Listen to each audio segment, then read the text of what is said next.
They fined me for unpaid dues from 50 years before I was even born. So I bought their clubhouse. I'm Ethan Miller. A year ago, I bought back my grandparents' old farmhouse on the edge of town. It was falling apart. Chipped paint, leaning porch, wildflowers in the yard. But I loved it. The place meant history, peace, and Sunday mornings that smelled like fresh coffee and wood smoke. Then came the HOA, or as everyone around here calls it, Karen's Kingdom. She was the president, blonde bob, white SUV, clipboard like a sheriff's badge. She stopped by 2 days after I moved in.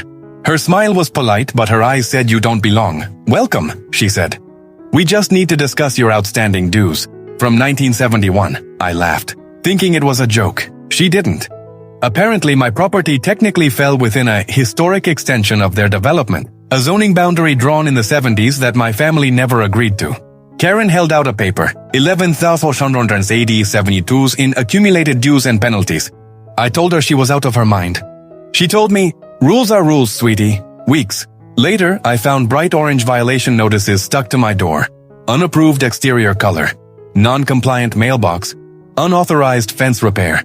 They even had my truck towed from my own driveway because, quote, it disrupted the neighborhood aesthetic. That's when the anger lit a slow fuse. I dug into county records, real old ones, scanned PDFs from the 1970s. And that's when I found it, my grandfather's name, listed as co-owner of the original land before the HOA even existed. Turns out part of the community's entrance road, the one with their fancy stone sign and security gate, was still legally sitting on my family's deed. It wasn't much land, a 100-foot strip, but enough to make me the landlord of their main entrance. So I filed a quiet title action. 6 weeks later, it went through.